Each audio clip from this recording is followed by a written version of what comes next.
Դվանք։ Հաջողությունների բոլորն են տեր կանգնում, ձախողությունները բարդում են մեկի վրա։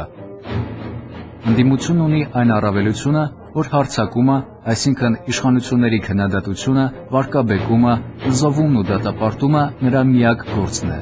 այլ հոգս կամ պատասխանատվություն, քան քարոզչությունը նա չունի։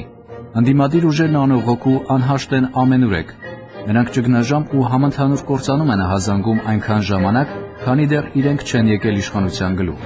Մենք եղել ենք ընդդիմություն, եւ դա շատ լավ գիտենք։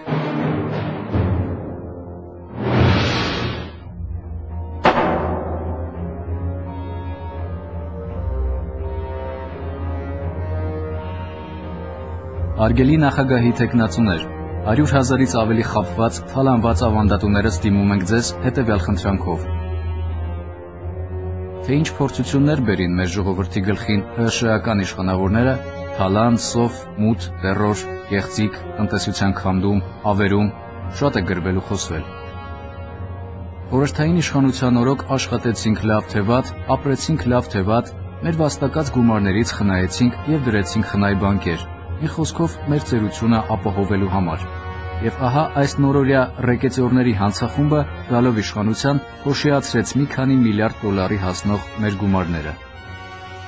Ռեկետը, որ իր մասշտաբներով նենգությամբ հավասարը չունի աշխարհում, նախորոք ծրագրված նոր տիպի բանկերի բացումն էր։ Դրանք էին Armenia Bank-ը, Նորը, Մերկուրին, GMZ-ը, Սիփանը, Կիլիկյան եւ այլն։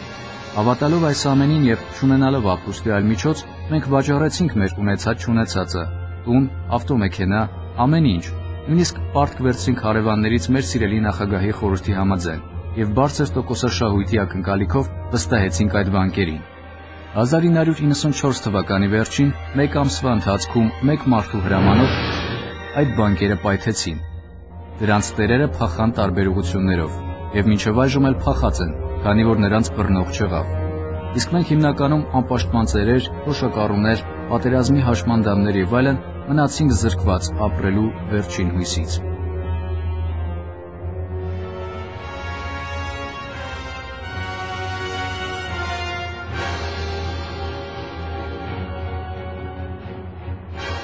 Մեր ժողովրդին խոստանում են հրաշքներ, մեր ժողովրդին պատմում են հեքիաթներ, մեր ժողովրդին տալիս են հավաստիացումներ, որ ընտրվելու դեպքում կլուծեն մեր ազգի առջև կանգնած բոլոր խնդիրները։ Մեկ օրում տասնապատիկ կավելացնեն աշխատավարձերը, տասնապատիկ կմեծացնեն պետության բյուջեն, տասնապատիկ կբարձրացնեն կենսաթոշակնելու նպաստները, միանգամից հանրապետություն կներգրավեն միլիարդավոր դոլարների ներդրումներ,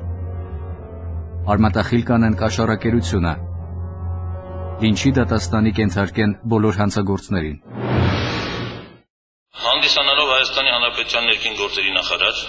առանցին քաղաքացիներ եւ պաշտոնական անձանց նկատմամբ հարձակումներ գործելու, չիներից կողմից իրենց ծառայական ու հասարակական պարտքը կատարելու կապակցությամբ նրանց սպանելու նպատակով 1992 թվականի ամռանը Արմեն Սահակի Տեր-Սահակյանի միջոցով կազմակերպել է կայուն զինված հացավոր խումբ «Բանդա»։ Վանո Սիրադեղյանը, ծափեր։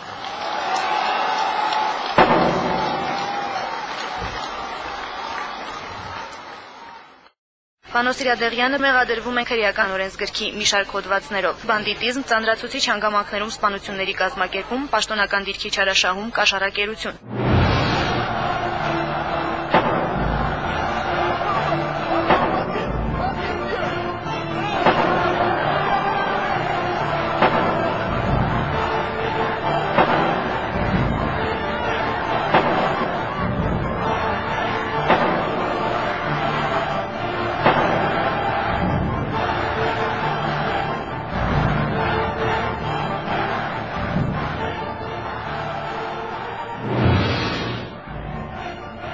Արմեն Տեր-Սահակյանը նշել է, որ 93 թվականի գարնանը ներքին գործերի նախկին նախարար Վանո Սիրադեղյանն իրեն հանձնարարել է սպանել Ղանդիլյանին։ Նրա խոսքերով իր ջոկատի տղաները նույնիսկ ուրախանում էին սպանության հանձնարարությունը կատարելու համար, քանի որ բոլորն էլ կարծում էին, թե գործում են պետության եւ ազգի համար։ Սուքեսյանի սպանության Վանո Սիրադեղյանի հանձնարարականի մասին Տեր-Սահակյանը տեղեկանում է Սամվել Գևորգյանից։ Սպանությունն իրականացնելուց հետո ինքը դառնում է վստահելի անձ եւ համբարձում Ղանդիլյանի սպանության հանձնարարականը ստանում է անմիջապես Վանո Սիրադեղյանից։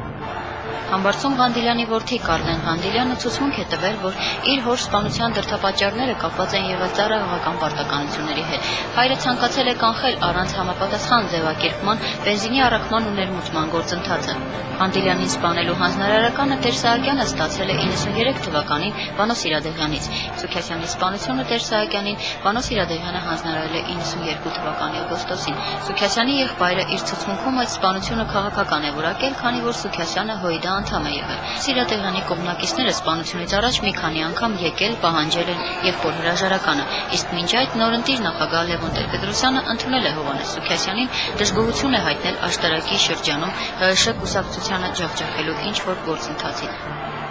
Վահան Հարությունյանը առաջին հերթին ուշադրություն հրավիրեց, որ 91 թվականից հանրապետությունում միայն կուսակցական շահերն էին գործում, նկատի ուներ ՀՀՇ-ն, ինչը իր կարծիքով ակնհայտ է դառնում հենց Տեր Սահակյանի դատավարության ժամանակ հնչած ցուցմունքներից, քանի որ Հովհաննես Սուքիասյանի սպանությունն օրինակ մեկ մարդու շահ լինել չէր կարող։ Վահան Հարությունյանը հայտարարեց, որ եթե մինչև վերջ բացահայտվեն որոշում կայացնողների անունները, կհամոզվենք, որ այդ ցուցակում Վանոն պարզապես հրեշտակ է։ Երբ լուրեր են տարածվում Վլադիմիր Գրիգորյանի դեմ մահափորձի վերաբերյալ, Վանո Սիրադեղյանը Վահան Հարությունյանին վրդովված հայտնում է, որ մահափորձը կատարել են Տեր Սահակյանի մարդիկ։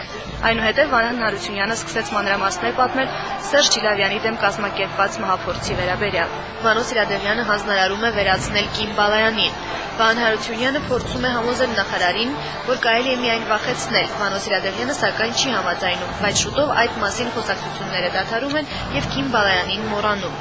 Ամբաստանյանը Վանո Սիրադեղյանից հրաման է ստացել նաև ազգային անվտանգության վարչության պետ Գուրգեն Եղիազարյանին վերացնելու մասին։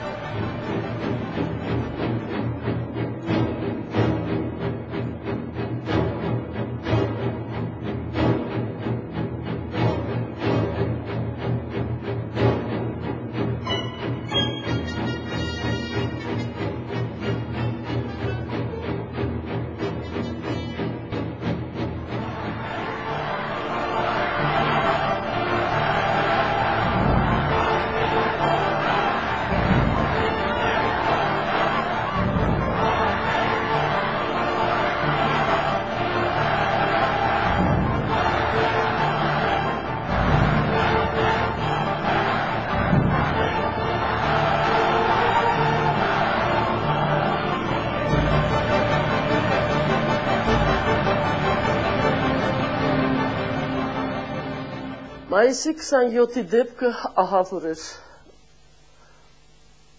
Խփեցին 6 արտակարգ տղաների, որոնց թվում էր մեր հարևանի տղան։ Կիմա Ավագյան, Վիտյա Այվազյանի մայրը։ Վիտյան ասում էր, ես չեմ կարող թաքցնել, ես պիտի բացահայտեմ այդ դեպքը, ինձ թվում էր նա գիտեր ովքեր էին, բայց անվանական չէր ասում, տվյալ իշխանություն, այսինքն հրշագամներն էին, ովքեր էին, նրանք իմանալով, որ Վիտյան պիտի բացահայտի, կազմակերպեցին Վիտյային գիշերով կանչեցին եւ դեմարտեմ խփեցին։ Լևոնը արածներ, Լևոնը չգիտես։ Կորյուն Կարապետյան, սպանված Գարիկ Կարապետյանի հայրը, երկրապահ կամավորականների միության անդամ։ Իմ խորին համոզմամբ 1990 թվականի մայիսի 27-ի Գայրնամերձ հրապարակում կատարած սադրանքը կազմակերպվել էր հայոց համազգային շարժման լիդերների կողմից։ Սոկրատ Հովսեփյան, իրավաբան, մայիսի 27-ի գործով սկսած 1992 թվականից բազմիցս հրապարակումներով հանդես է եկել մամուլում։ Եվ Գայրնամերձ հրապարակի սպանությունները, եւ Մասիսի թունավորումները, եւ Մետաքսի կոմբինատի թունավորումները, հիշում եք, որ տաշնակ մարդիկ հաշմանդամ դարձան։ Այդ բոլորը կազմակերպել էին սրանք իշխանության գալու համար։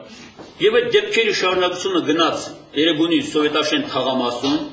այդտեղից 26 մարդ զոհվեց, ընդհանուր առմամբ այդ օրը զոհվեց 31 մարդ։ Ես այդ 31 մարդի սպանը, 30 մարդի արյուն դնում եմ Լևոն Տեր-Պետրոսյանի խրճին։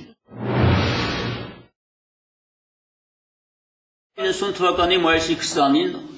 Գերագույն սովետի ընտրությունների ժամանակ Լևոն Տեր-Պետրոսյանը չկարողացավ հասնել բացարձակ մեծամասնության, որպեսզի Գերագույն սովետի նախագահ ընտրվի։ Հունիսի 20-ին նախատեսված էր երկրորդ տուրը։ Ժողովրդին գրավելու համար հարկավոր էր կազմակերպել հակասովետական, հակակոմունիստական, հակառուսական պրովոկացիա։ Իրենք կազմակերպեցին այդ պրովոկացիան։ Դա մեր հայ չեկիցների, փակագծի մեջ հայ չեկիցների, այսինքն ովքեր միշտ ձգտել են Հայաստանում քաոսային վիճակ ստեղծել, Հայաստանում խառնակ վիճակ ստեղծել,